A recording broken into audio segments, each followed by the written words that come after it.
چھوٹی موٹی سرزمین نہیں، نہیں، یہ وہ سرزمین ہے کہ جس سرزمین پر اگر آپ دیکھیں گے تو سلطان الہند سرکار غریب نواز کے مریدین کے تیسرے سلسلے کے مرید بنگال کی پاک سرزمین پر۔ کیا بات ہے، واہ واہ۔ سرکار غریب نواز کے خلیفہ اول کون ہیں؟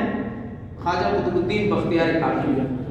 میں یہ بات اس لیے بیان کرتا ہوں نا، عام طریقے سے لوگ اجمیر شریف جاتے ہیں، 10 سال چلے گئے، اب پورے اجمیر کی زیارت بھی کر لیے، دہلی بھی چلے گئے، اور 15 سال کے بعد اگر کسی مولانا سے ملاقات ہوئی تو پوچھتے کہ بختیار کاکی ہے کون؟ وہ اجمیر گیا، اسے پتہ بھی نہیں چلا، دہلی گیا، اسے معلوم نہیں کہ یہ روحانی رشتہ کیا ہے۔ کیا بات ہے، ہمیں جاننا پڑے گا، جب تک ہم کسی شخصیت کی حیثیت کو نہیں سمجھیں گے اس وقت تک ہمارا روحانی رشتہ مضبوط نہیں ہو سکتا۔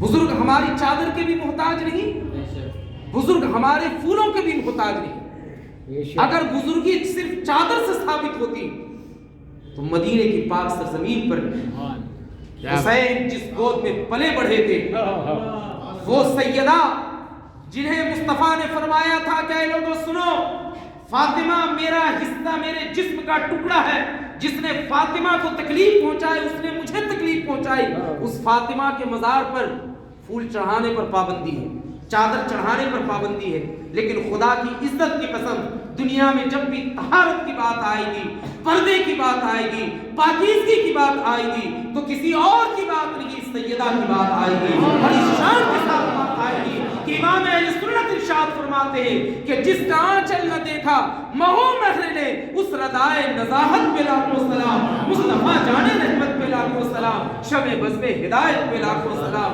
اور سیدہ زاہدہ طیبہ طاہرہ جان احمد کی راحت پہ لاکھوں سلام۔ ان کے مزار تربت پر انوار پر پھول چڑھانے پر پابندی ہے، لیکن کیا سنیوں کے دلوں سے ان کی عظمت ختم ہوئی؟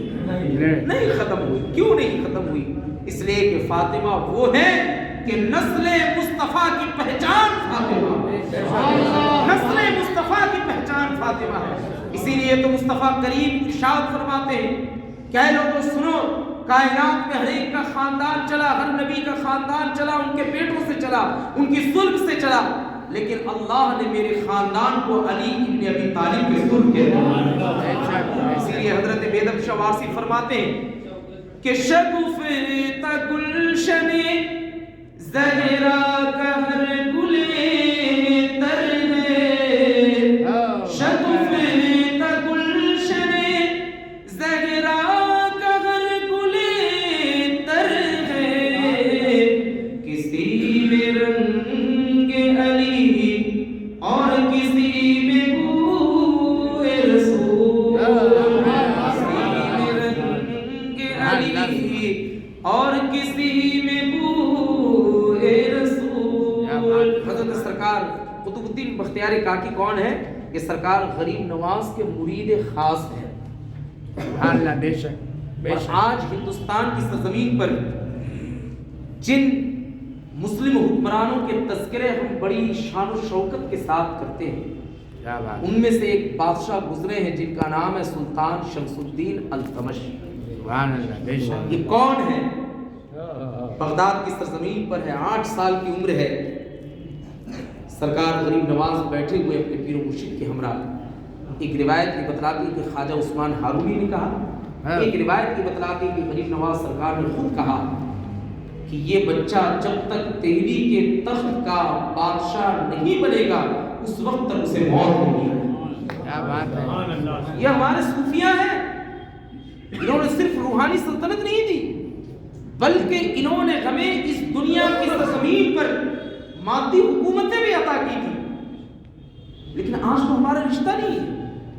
حضرت خواجہ قطب الدین بختیار کاکی غریب نواز کے مرید، ان کے مرید پاک پٹن شریف پاکستان میں بابا فرید الدین کے نشین ہیں، بے شک۔ اور ان کے مرید حضرت سرکار خواجہ نظام الدین محبوب الہی رحمۃ اللہ، بے شک بے شک۔ اور محبوب الہی سلسلہ چشتیہ کے وہ بزرگ ہیں کہ محبوب الہی نے سلسلہ چشتیہ کو پورے بر صغیر پاک و ہند میں پھیلایا۔ کیا بات، ایک طرف بنگال کی سرزمین پر ان کے ایک مرید ہیں جن کا نام ہے مخدوم سراج الدین آئین ہند عقی پاک رحمۃ اللہ علیہ، کیا بات، ان کا بھی مزار پاک جو ہے مالدہ، یہ مالدہ کی سرزمین پر سعد اللہ پور شریف میں، اللہ توفیق دے کبھی آپ تشریف لے جائیں۔ اور انہی کے ایک مرید تھے حضرت مخدوم علاء الحق پنڈوی رحمۃ اللہ علیہ، بے شک، گنج نواب کہا جاتا ہے۔ جناب خضر نے کیا کہا کہ سید اشرف علاء الحق گنج نواب آپ کا انتظار کر رہا، آپ وہاں چلے جائیں۔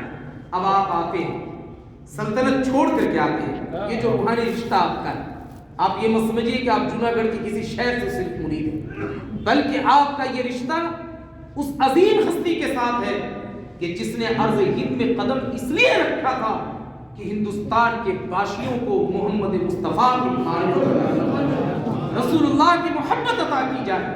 بے شک، حضرت سرکار مخدوم علاء الحق پنڈوی اپنی والدہ ماجدہ سے عرض کرتے ہیں کہ امی جان اب مجھے اجازت دیجئے، میں سلطنت چھوڑ کر کے جانا چاہتا ہوں۔ وہ کیسی نیک شہزادیاں تھیں اہل بیت نبوت کے گھرانے کی کہ سلطنت کے وارث کی خاطر دعا مانگتے مانگتے بیٹا ملا، اب وہی بیٹا 25 سال کی دہلیز پر قدم رکھتا ہے، عرض کرتا ہے کہ اپنی جان اجازت دیجئے کہ میں سلطنت چھوڑ کر اللہ کے دین کے لیے نکل جاؤں۔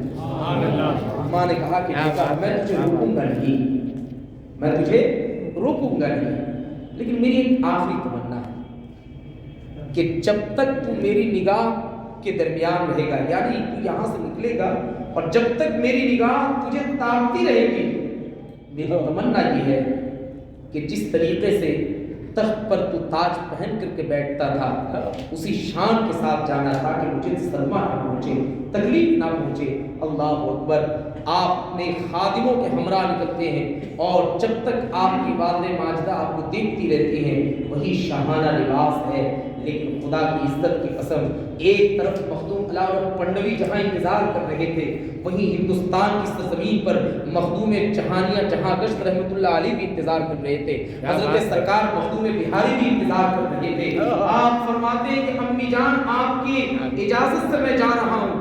آپ نے اپنی تمام شاہی لباس کو آخری دم میں اتار دیا اور جب آپ نے سلطنت کو ٹھوکر ماری تو میرے بزرگ اور دوستوں، ٹھیک ہے میرے بزرگ اور دوستوں، آپ اندازہ لگائیں کہ سلطان التارکین سرکار مخدوم اشرف جہانگیر سمنانی رحمۃ اللہ تعالی علیہ آپ تشریف لاتے ہیں اور تشریف لاتے لاتے آپ جب ہندوستان کی سرزمین پر قدم رکھتے ہیں تو مختلف راستوں سے ہوتے ہوئے آپ جو ہے بہار کی سرزمین پر قدم رکھتے ہیں، اور اللہ والوں کا جو رشتہ رہتا ہے وہ کتنا پاکیزہ رشتہ رہتا ہے۔ ذرا آپ دیکھیں کہ آج تو معاملہ ایسا ہے کہ حسد ایک عام ہو چکا ہے، خاندان میں حسد موجود ہے، اور وہ خاندان اگر دولت مند خاندان ہے اس میں بھی حسد موجود ہے، دینی خاندان ہے اس میں بھی حسد موجود ہے۔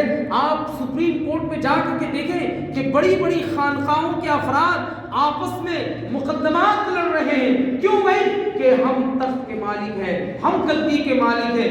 ارے گدی صرف اور صرف ایک پہچان ہوا کرتی ہے، لیکن انسان کی اپنی پہچان یہ ہوتی ہے کہ انسان خود اپنے اندر وہ صلاحیت پیدا کرے کہ وہ کہیں کا بھی رہنے والا ہو، زمانہ والا اس کے پیچھے دوڑتا ہوا نظر آ جائے۔ آج سلطان ہند سرکار غریب نواز کو پوری دنیا یاد کر رہی ہے، کیوں یاد کر رہی ہے؟ اس لیے کہ سلطان ہند سرکار غریب نواز نے اپنی پوری زندگی اللہ کے دین کے لیے وقف کر دی تھی، رسول اللہ کی شریعت کے لیے وقف کر دی تھی۔ تو میرے بزرگ اور دوستو، سلطان التارکین سرکار مخدوم اشرف جہانگیر سمنانی رحمۃ اللہ تعالی علیہ عرض ہند میں جب تشریف لائے مختلف بزرگوں سے ملاقات ہوتی ہے، یہاں تک کہ بہار کی پاک سرزمین پر جب آپ نے قدم رکھا تو اسی زمانے میں حضرت مخدوم بہاری کا وصال پرانوار ہوا تھا۔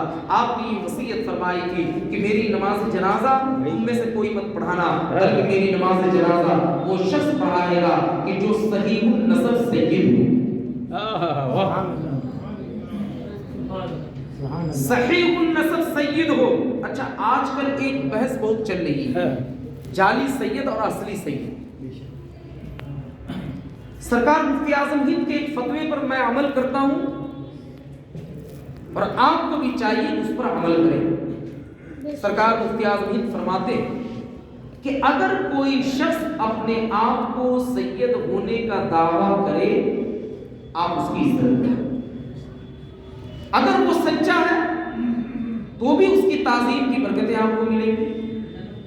اگر وہ جھوٹا ہے تو بھی آپ نے جو تعظیم کی ہے اس تعظیم کی برکت آپ کو ملے گی. ہاں جس نے جھوٹے طور پر سید ہونے کا دعویٰ کیا، حضور فرماتے ہیں کہ جو شخص اپنی نسبت اپنے باپ کو چھوڑ کر کسی اور سے جوڑے، حضور فرماتے ہیں کہ فَلْيَتَبَوَّأْ مَقْعَدَهُ مِنَ النَّارِ، تو وہ اپنا ٹھکانہ جہنم بنائے.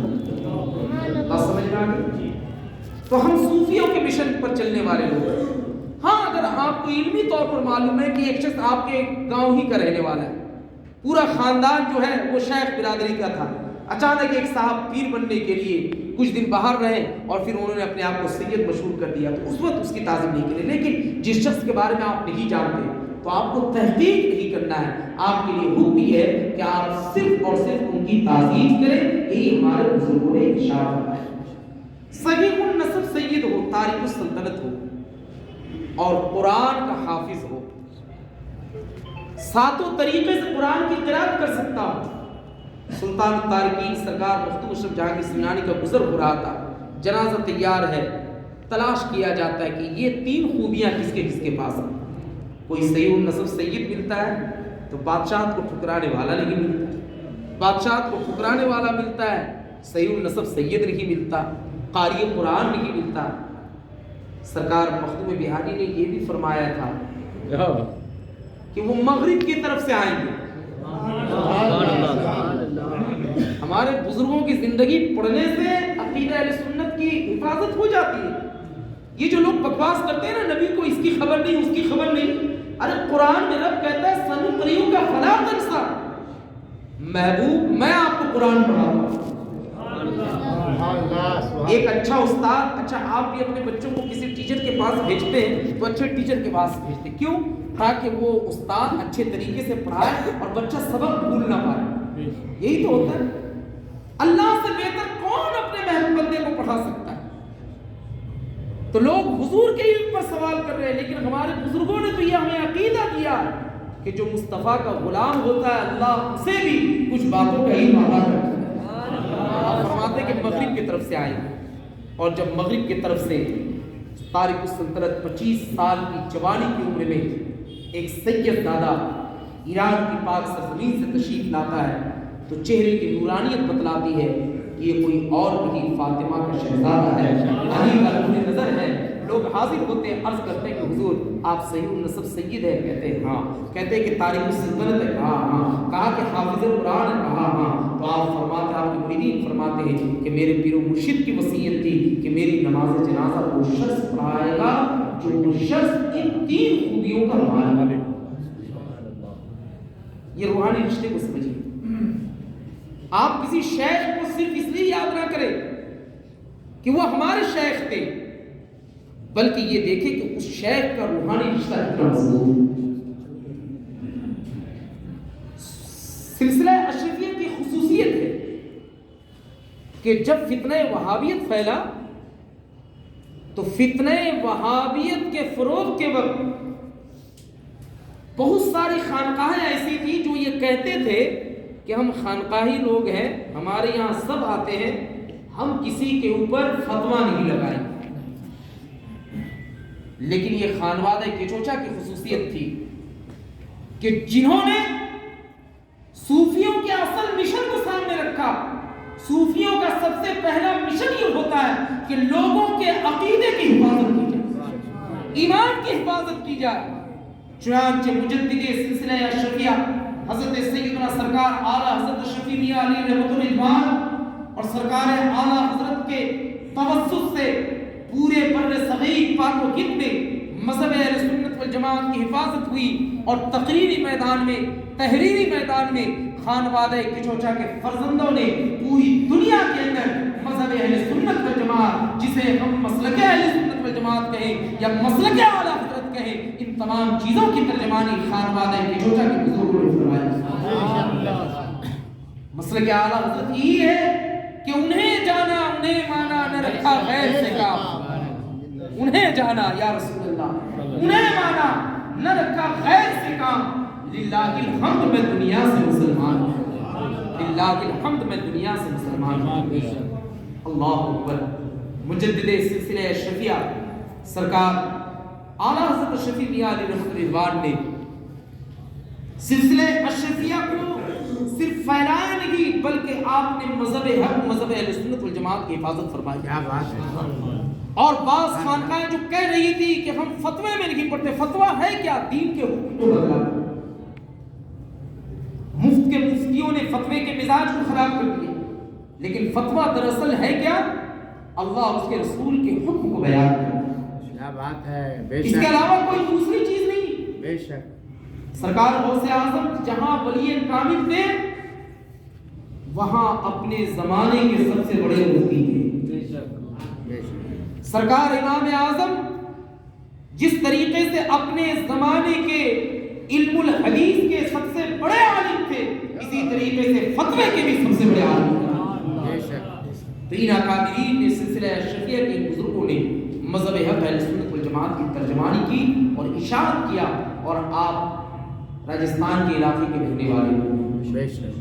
آپ آج سے چلے جائیں 20 سال 25 سال پہلے، یا آپ اپنے آبا و اجداد کی زندگی دیکھیں، تھے اللہ اکبر کی صدا تو سنتے تھے، لیکن صدائے توحید کا مقصد کیا اسے نہیں سمجھتے تھے. یہ صوفیہ تھے، یہ بزرگان دین تھے کہ جنہوں نے ہمارے سامنے دین کے صحیح پیغام کو سامنے رکھا اور یہ بتلایا کہ ہمارے سلسلے سے جڑنے کا مطلب یہ نہیں کہ تم ہمیں نذرانہ آ کر کے دو. ان کا مشن اور مقصد یہی تھا کہ زمین و زمان تمہارے لیے، مکین و مکان تمہارے لیے، جنید و جنا تمہارے لیے، بنے دو جہاں تمہارے لیے، دہن میں زبان تمہارے لیے، بدن میں ہے جان تمہارے لیے، ہم آئے یہاں تمہارے لیے، پھر وہاں تمہارے لیے. بے شک. بے شک. بے شک. سلسلہ اشرفیہ کا فیضان کر صغیر پاک و ہند ہے. آپ کے شیخ، آپ کے مرشد برحق، مریدین سے بھی پیر کی پہچان ہوتی ہے. ایک چیز ذہن میں رکھیے گا، مریدین سے بھی پیر کی پہچان ہوتی ہے. تو جب مریدین عقیدے کے معاملے میں پختہ ہوتے ہیں، عمل کے معاملے میں پختہ ہوتے ہیں، تو مریدین کی صورت میں پیر کی یادیں زندہ رہا کرتی ہیں. تو اگر آپ نے پیر مانا ہے تو پیر کا مطلب صرف یہ نہیں کہ حضرت آئیں گے اور مریدین آپس میں جھگڑیں گے کہ حضرت ہمارے گھر میں آئے، بلکہ سچے مرید کا مطلب یہ ہوتا ہے کہ پیر سے ایسی محبت ہو کہ پیر کے چہرے کی طرف جب دیکھے تو اس نیت کے ساتھ دیکھے کہ یہ وہ چہرہ ہے کہ جس چہرے کو دیکھنے سے اللہ علیہ پیر کی جو نصیحتیں ہیں ان نصیحتوں کو اپنائیں. اب آپ سوچتے ہو کہ ان کی نصیحتیں کیا ہیں؟ آپ جب کسی شیخ کے ہاتھ میں مرید ہوتے ہیں تو شیخ کیا کہتا ہے کہ میں اپنے گناہوں سے سچی توبہ کر رہا ہوں. ٹھیک ہے، اس کا مطلب یہ ہوگا کہ غیر شرعی کاموں سے دور ہو جائے، شریعت کے احکام پر پابند ہو جائے. یہ پوری مریدی کا اصل معاملہ ہے. بس چند منٹ اور پیری مریدی کے جو فائدے ہوتے ہیں وہ میں آپ کو، میں نے کہا تھا کہ پیری مریدی کی ضرورت کیوں ہوتی ہے. پیری مریدی ہر زمانے کی ضرورت ہے. جو بے نمازی ہے وہ زبان سے تو کہتا ہے کہ نماز کی ضرورت ہے، لیکن اس کا عمل ہی بتلاتا کہ نماز کی ضرورت نہیں ہے. اگر نماز کی ضرورت ہوتی تو وہ اذان سن کر اپنی دکان پر بیٹھ کر کے، اپنے گھروں میں بیٹھ کر کے وقت نہیں گزارتا. بات سمجھ میں؟ تو یہ سمجھنے اور احساس کا معاملہ ہے. پیری مریدی کی ضرورت ہر زمانے میں رہی ہے. پیری مریدی کا مطلب یہ ہوتا ہے کہ اپنے آپ کو کسی شیخ کے ہاتھ میں بیچ دینا اس ارادے کے ساتھ کہ یہ شیخ مجھے جس بات کا حکم دے گا میں اسی بات پر عمل کرتا ہوں. سبحان اللہ. بے شک. بے شک. اعلیٰ حضرت امام اہل سنت شاہ امام احمد رضا خان محدث بریلوی رحمۃ اللہ علیہ فرماتے ہیں کہ بیعت کی دو قسمیں ہوتی ہیں. کتنی قسمیں ہوتی ہیں؟ دو قسمیں. اس چیز کو توجہ کے ساتھ سنیں گے.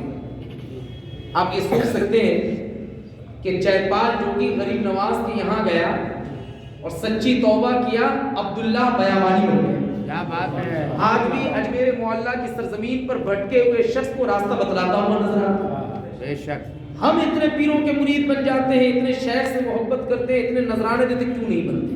کیا بات. بات صحیح کہہ رہا ہوں؟ تو اب آپ سمجھ لیجیے, اعلیٰ حضرت سرکار فرماتے ہیں کہ بیعت دو قسموں کی ہوتی ہے. ایک ہوتی ہے بیعت عام, ایک ہوتی ہے بیعت خاص.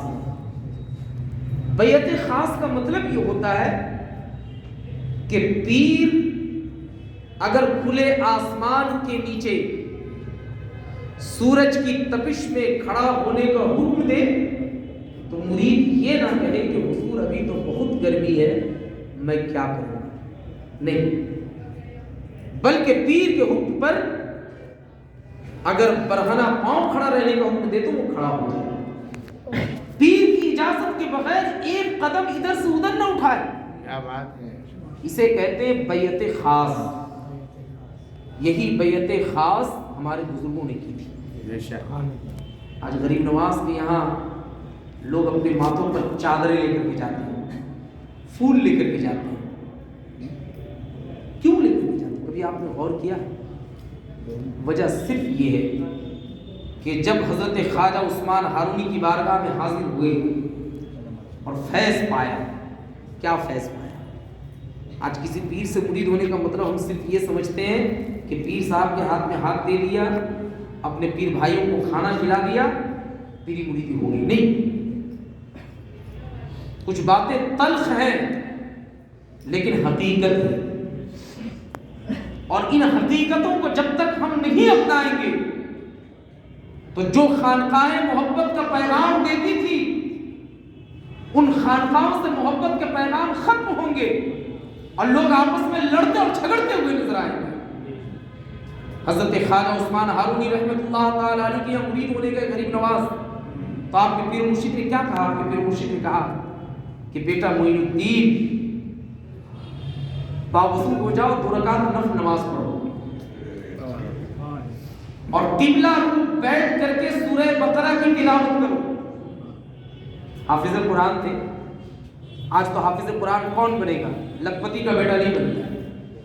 جس کی 10 دکان ہے وہ اپنے بیٹے کو حافظ نہیں بناتا, لیکن محبت کرتا ہے غریب نواز سے, محبت کرتا ہے غوث اعظم سے, محبت کرتا ہے غریب نواز سرکار وارث عالم پناہ سے, سرکار تاریخ السلطنت مخدوم اشرف جہانگیر سمنانی سے. لیکن بیٹے کو حافظ قرآن بنانے کی بات کیجئے تو کہتا ہے کہ ہماری تجارت کو کون سنبھالے گا. میں ایک بات کہتا ہوں, میں مدرسے کا پڑھا لکھا بندہ ہوں, میں نے مدرسے میں تعلیم حاصل کی ہے. اگر آپ کا بچہ صحیح معنوں میں مدرسے میں پڑھ لے تو آپ کے بیٹے سے بہتر تجارت کرنے والا کوئی بن ہی نہیں سکتا. کیوں؟ اس لیے کہ نبی فرماتے ہیں کہ اللہ اس تجارت کو زندہ رکھتا ہے جس تجارت میں سچائی ہوتی ہے. جو مدرسہ میں قرآن و سنت پڑھے گا وہ جھوٹ نہیں بولے گا, وہ غبن نہیں کرے گا, وہ غلط مال دے کر کے غلط قیمت نہیں لے گا. لہٰذا اپنے بچوں کو حافظ قرآن بنائیے.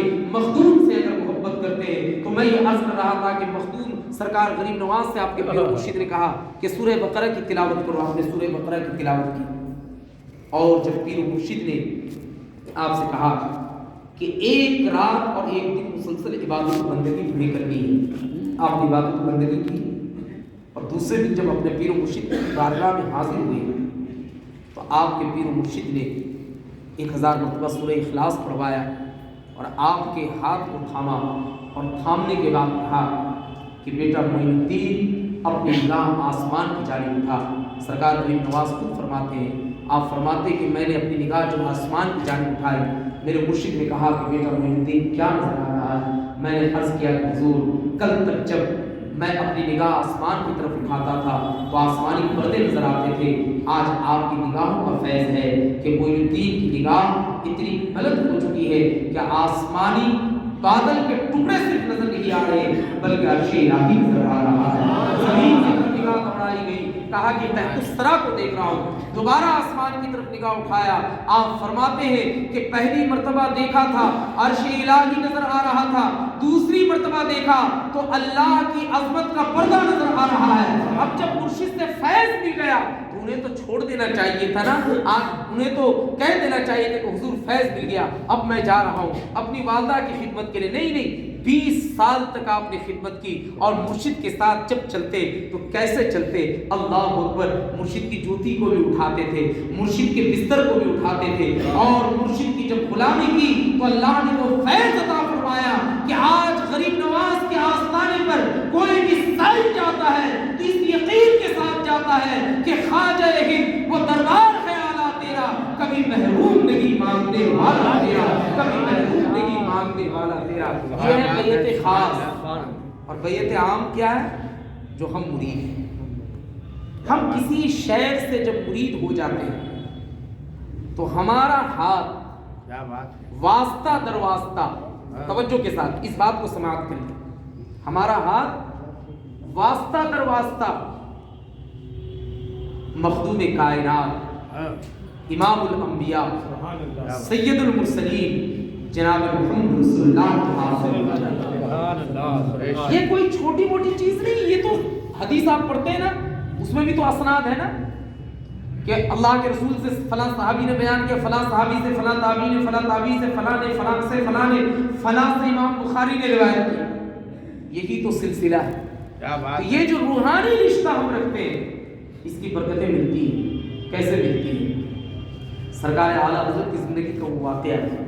ایک شخص ایک دکان پر گیا، ملنگ بنا ہوا تھا، اور کہتا ہے کہ مجھے دو، نہیں تو میں تیری دکان الٹ کر کے دے دوں گا، الٹ کر کے رکھ دوں گا۔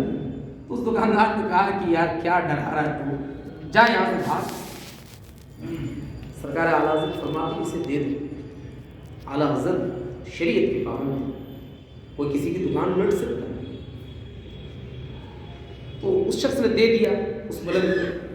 سرکار اعلیٰ حضرت علی رحمۃ رضوان سے اس نے پوچھا کہ حضور آپ نے کیوں اجازت دی مجھے دینے کی؟ یہ تو ایسے ہی بکواس کر رہا تھا۔ کہا کہ نہیں، اس نے جو اپنی روحانی نسبت رکھی ہے نا، یہ بڑی مضبوط رکھی ہے۔ یہ اگرچہ کامل نہیں، لیکن اس کے سلسلے کے دوسری پیڑھی میں یا تیسری پیڑھی آپ نے کہا وہ بزرگ ہیں کہ وہ تیار تھے کہ اگر تم نہ دیتے تو وہ جلال میں آ کر کے تمہاری دکان کو لوٹ دیتے۔ یہ روحانی رشتہ ہوا کرتا ہے۔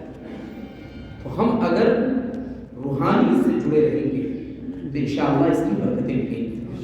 سلسلہ اشرفیہ سے آپ منسلک ہیں، یقیناً تمام سلاسل کا جو اصل مرکز ہے وہ مدینے کے پاس ہے، اور ہمارے بزرگوں نے یہی کیا ہے۔ آج ضرورت اس بات کی کہ ہم ہر طرح کے فکروں سے اوپر اٹھ کر کے جماعت اہل سنت کے تحفظ اور بقا کی خاطر کسی بھی پیر سے منسلک رہے، کسی بھی سلسلے سے منسلک رہے۔ ہم صوفیوں کی اس مشن کو اپنی نگاہوں کے سامنے رکھیں کہ غوث و خواجہ قطب ابدال سبھی کے در سے بڑھتا ہے آپ کا فیضان رسول عربی۔ صوفیوں سے محبت کرنے والے لوگ ہیں، ان کی تعلیمات پر عمل